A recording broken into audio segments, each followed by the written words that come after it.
Hey, what's up, everybody? This is This Machine Kills Fascists. I am your facilitator, Dorian Wallace, he, him, composer, music therapist, and piano player. And we're using this space to talk about various issues regarding fascism and or the healing arts practices within liberation spaces.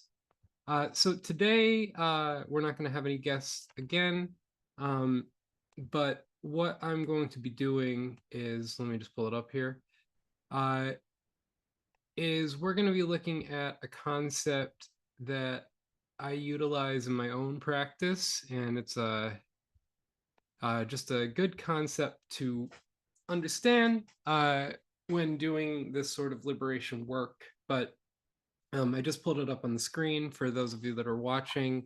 Uh, And for those of you that are listening, I'm going to describe everything that pops up on the screen. So cool. So this is a concept that I devised. It's called the Praxis Wheel. And the idea behind the Praxis Wheel is that it's an ongoing cycle. Let me actually just read the first little piece about how to describe how this works. So for those unfamiliar with my work, my name is Dorian Wallace, and I'm a board certified music therapist and composer deeply engaged in end of life care, carceral justice, and trauma recovery. This work has led me into spaces such as hospice care, prisons, and communities of survivors of systemic, cultic, and narcissistic abuse. My guiding goal is to engage with care responsively, intentionally, and through practices that support healing rather than impose it. Over time, I developed a framework that to help navigate these complex systems with integrity, transparency, and genuine respect.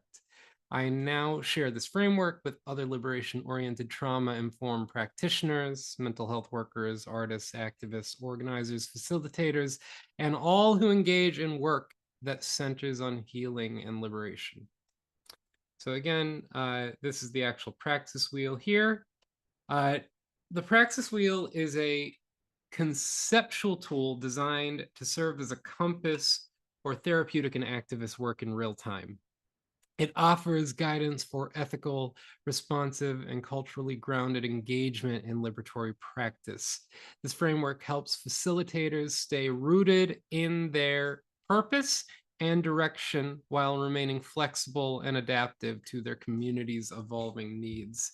I've also attached if you're on the Substack article, but you'll see that I've attached color and black and white PNG and PDFs, as well as a link to my Redbubble store if you want a higher quality version of these images.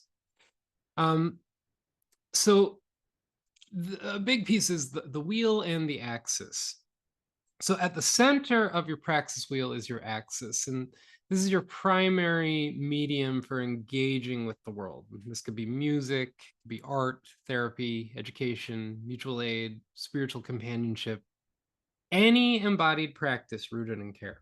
So you'll notice here, my axis in the center of this picture of this praxis wheel, the axis, I have it labeled as music because music tends to be my oriented centering in regards to how I engage with the world and with activism and within just the participants that we're working with. So continuing to read, for me, that axis is almost always music.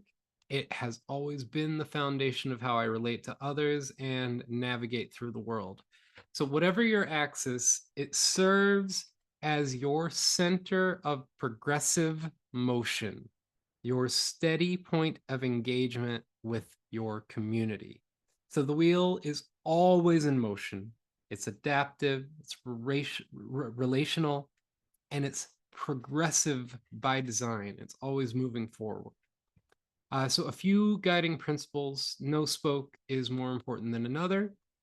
Each spoke supports and informs the others, and the structure is relational, not hierarchical. And last but not least, always begin with the first spoke, which is the trauma-informed and trauma-sensitive spoke of the wheel. So here's the whole cycle. I'm going to read each spoke, and then I'm going to read each description. So spoke 1 is trauma-informed and trauma-sensitive. Spoke 2 is culturally relevant and identity affirming. Spoke 3 is accessibility, nuanced participation. Spoke 4 is empathetic concern and compassionate action. Spoke 5 is embodied mindfulness. Spoke 6 is educational and transformational practices. Spoke 7 is accountability and collective agency. And spoke 8 is liberatory truth and understanding justice. So I'm going to explain what all of that means. So the first spoke, trauma-informed and trauma-sensitive.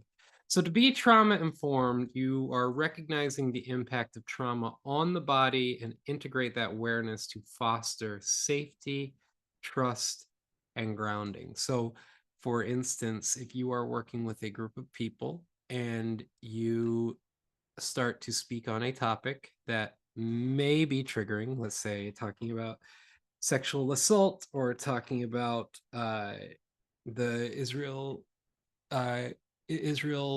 genocide on the Palestinian people, there are just going to be things that you need to pay attention with your participants. And if you see people starting to wiggle or squirm, they may not even notice that they're squirming, but just be informed on how trauma works and pay attention to how people's bodies move. And alongside being trauma informed is being trauma sensitive. So that is, be flexible to your practice to create emotionally and somatically safe settings that are rooted in compassion and adjusted in to community members' needs.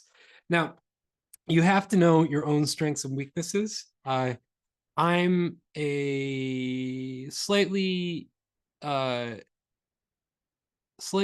average weight, 190 pound white male.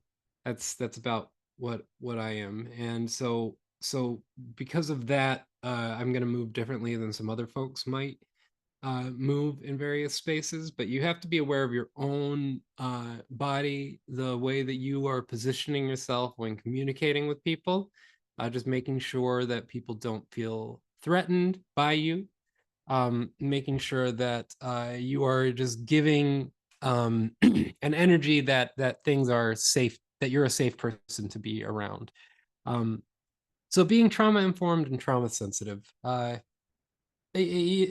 of being trauma sensitive is realizing, like, let's say somebody gets snappy or somebody's rude in a group or in a facilitation setting, and being trauma sensitive, you can actually pull the person aside and talk to them, just help them get some grounding.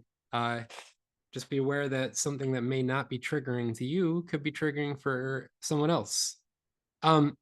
The other thing I want to point out is that there is nothing wrong with triggering people. It is what you do with that trigger and how you respond to the trigger. We cannot prepare for every trigger in the planet. It's not a possible thing. Too many people have been through too many things, too many complicated relationships, too many complicated experiences with other human beings. So we cannot prepare for every piece of trauma trigger that we're trying to be sensitive to. So it is more about making sure that your participant feels safe and your participant feels welcome in the space, and that you are adaptable to those needs. So then we get to the second spoke, culturally relevant and identity affirming. So thing to really process here, being culturally relevant, it's to honor and hold sacred the lived experiences, practices, and values of your community members. So culture emerges from ancestry through community relationships, through shared identities, generational experiences, and traditional spiritual traditions. A reason I try to point it out this way is like a prime example of that you can consider like the LGBTQ community to be a community or a culture within itself. And that does not necessarily mean people are even living in the same location or space to be a member of that community or that culture. But the point is that you just got to pay attention to your surroundings. You got to learn about the people that you are serving. Um, if you are serving your own community, the community that you come from, use that information to really help and support. Um, but if you are going into a community that is not of your background, and especially if it is a community that experiences greater socioeconomic deprivation, um, it really is your responsibility as a facilitator to learn as much as you can about the culture. And how do you learn about culture? You talk to people. You don't read about it. You can read about it. You can read about it to enhance your knowledge, but you have to talk to people. You have to talk to your people. You got to find out what music they listen to. You got to find out what TV shows they watch. You got to find out what stuff they do in the holidays with their families. You got to find out what their family structure is like. These, all of this happens through conversation. And then there's also identity affirming, and this is validate each person's unique identity, stay open to differences and new perspectives, prioritize support for marginalized voices and quieter dispositions. I put that out just to make sure that we're doing a decent job in activist spaces on acknowledging affirmations of people in regards to certain types of communities. But the reason I add the quieter dispositions, people with quieter dispositions, is there are shy people that are going to be in your group and they may want to participate. They may actually have some of the best insights for various things, but they might have a nervousness on participating. So you really have to affirm people's identity. You have to affirm um, their ethnic origins. You have to affirm their gender expression. You have to affirm them as humans. It's completely important. So this spoke. It's really about making sure that you are open to cultures that differ from your own and identities that differ from your own.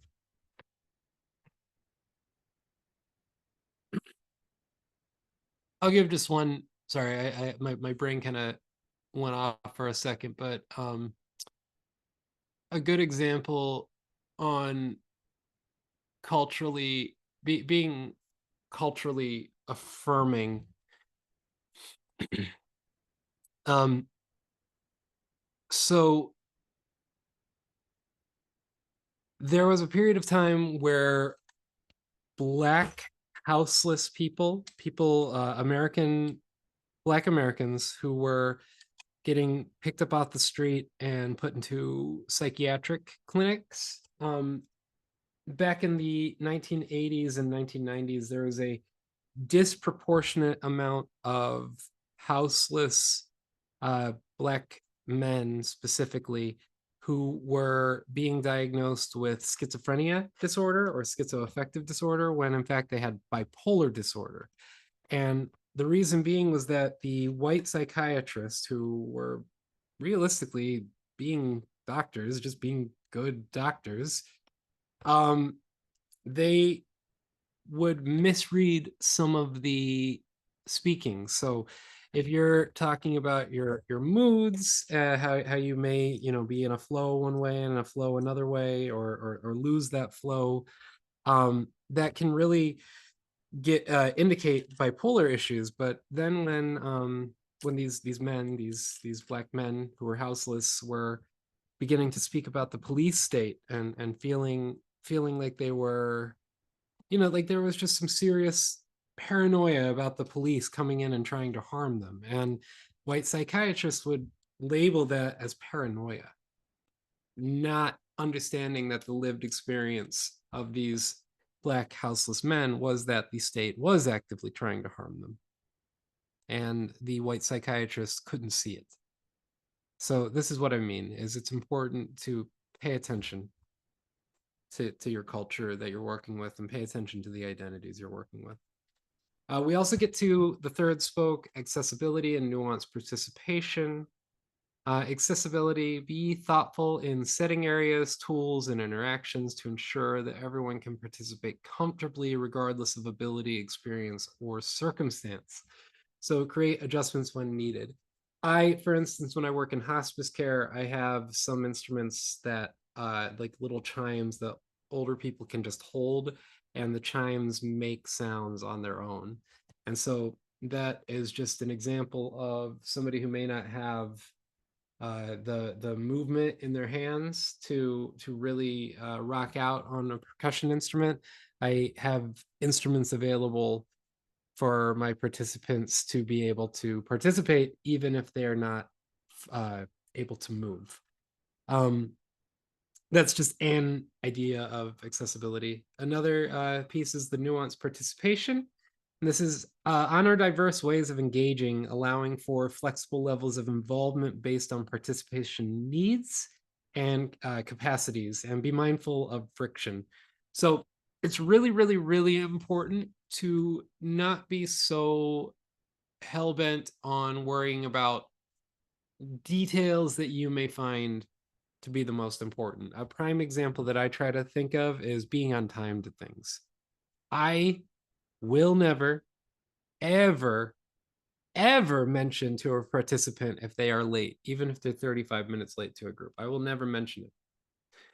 Because most people, when they're trying to get to a group like that, they are late because they have other issues going on in their life that have nothing to do with their wanting to be on a group at this group or being responsible. There are many, many, many factors that can go into why a person might be late to a group. And so I have made the decision as a facilitator to not care. I'm just not going to care if people show up late. It's fine. It's fine. Shows up 30 minutes late. Yo, what up? How you doing? You know, everything's good. Yeah.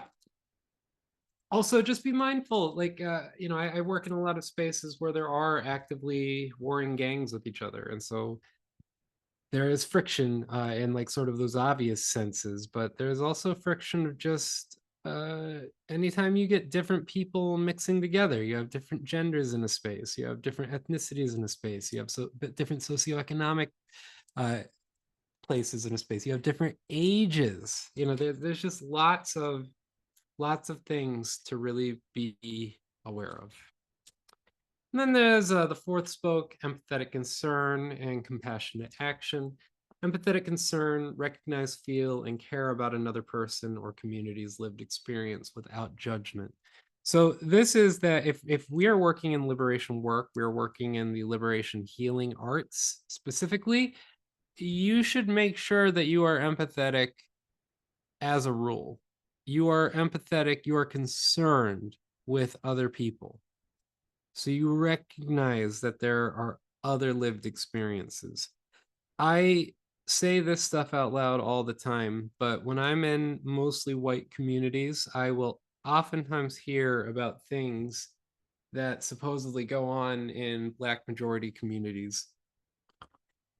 As somebody who has been in Black majority communities for quite some time now, uh, I have just learned that so much of what I had heard in the white communities about what goes on in Black communities just not true, not true at all. Uh, there is a diverse, a diverse population of people in all communities, and is a need to be empathetic to all participants, no matter their background. And you should just make sure that that's a part of your practice. And then the other piece is compassionate action, and this is respond to suffering and injustices with deliberate and competent support, kindness, and solidarity to reduce harm and stimulate healing.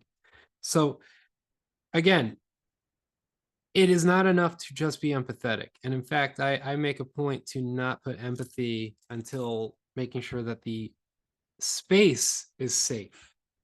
You need to make sure the space is trauma informed. You need to make sure that it's a trauma sensitive space. You need to be culturally relevant and identity affirming.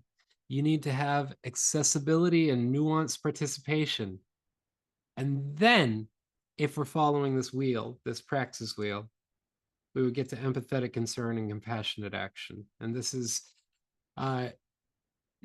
making sure you are directional with your empathy. It's a concern-oriented empathy when you're working in these spaces, as well as compassionate action, which is empathy turned to action. It is lived empathy. It gets us to embodied mindfulness, the fifth spoke, and make sure to be present. Be into your body's sensations, signals, and rhythms, and be insightful when you feel elevated. So if you feel yourself like rising up, catch yourself. If you know, try to be mindful in the way that experiences may come up. You may feel some irritation, might feel some anger. Let it arise and let it pass away, just as we do with all sensations in mindfulness. But the point is that we are in work that is engaged. We are in work that is engaged. And so you have to have an embodied mindfulness, which is being aware that it is okay to experience some of the negative emotions and feelings that we may experience towards others, but that these are simply things that can be a bump and a passing away. It does not have to, we do not have to give these sensations more power than they already have. It makes you a better activist as well. Then we're going to get to the sixth spoke, which is educational practices and transformational practices. So to get into the differences of what that means, educational practices provide intentional activities that support learning, critical thinking, and exchange of knowledge. These include awareness of mental health, trauma, and emotional resilience, and examination of systems of power, oppression, and collective liberation. Whereas transformative practices are engaged in practices that confront both internalized and structural oppression while nurturing equity, healing, and liberation. These may include somatic work, ancestral healing, community practices, and other embodied or relational approaches. So I think of it as you're educating people about through political education, as well as you are educating people in regards to psychoeducation. So I oftentimes use music as a way to teach about trauma. Like I'll use, there's a Meek Mill song literally called Trauma that speaks about PTSD and speaks about the plight of the Black man in the prison industrial complex. And I use that song with those lyrics as an opportunity to pass out information regarding the 4 F's of trauma. I'm just making sure that the guys have literature that they can bring back to their their cells. And the 4 F's of trauma: fight, flight, freeze, and fawn. And the point is that we're utilizing music as an educational practice. It's like I am giving you some tools to support your learning. But there's a deeper thing is when you become more aware every time, every time I go up to the prison, let's say up at Sing Sing, for instance, and I always have new information to give the gentleman. I also don't shy away from political education. You need to be talking about Malcolm X when you're inside prisons. You need to be talking about Angela Davis. You need to read Bell Hooks. You need to really study Asada Shakur. You have to study Paulo Freire. You have to study all of these people to really get solid grounding on educational and transformational practices. The most important piece for me about educational practices is that it is the skill building piece of the Praxis Wheel. But notice it is before, or sorry, it is after creating a safe space, trauma-informed, trauma-sensitive, culturally relevant, and identity-affirming, accessibility and nuanced participation, empathetic concern and compassionate action, embodied mindfulness, and that is where we leave space for educational practices.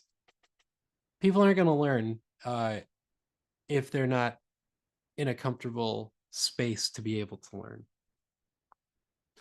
And so by the time we get to education and actually, people, it's like, now you've learned some things. This is where accountability and collective agency come in. And accountability is the center, the practice of taking ownership of one's actions and their impact with a commitment to repair, growth, and integrity in relationships and communities.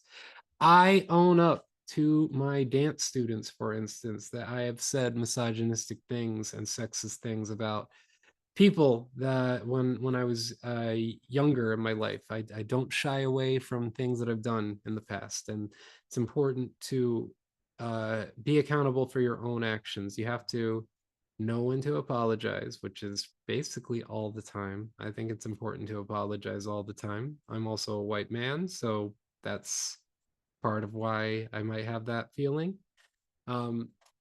But the point is that you have to be accountable for your actions, and it's important when you're in this work.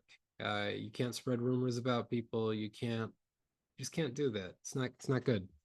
And then collective agency, and this is the shared power to shape decisions, take action, and co-create the future through mutual trust, collective voice, and cooperative effort. There's a really great example. There's an organization called HALA, How Our Lives Link All Together.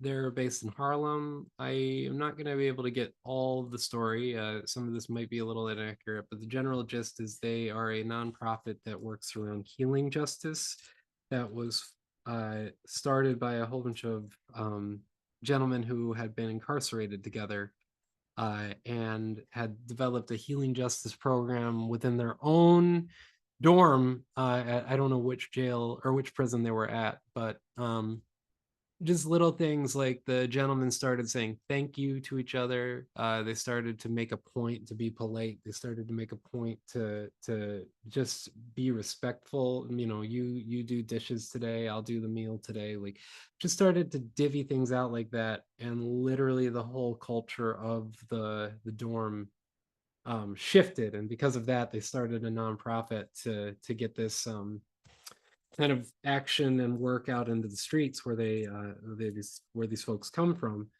And I just think that that's a prime example of there was some collective agency.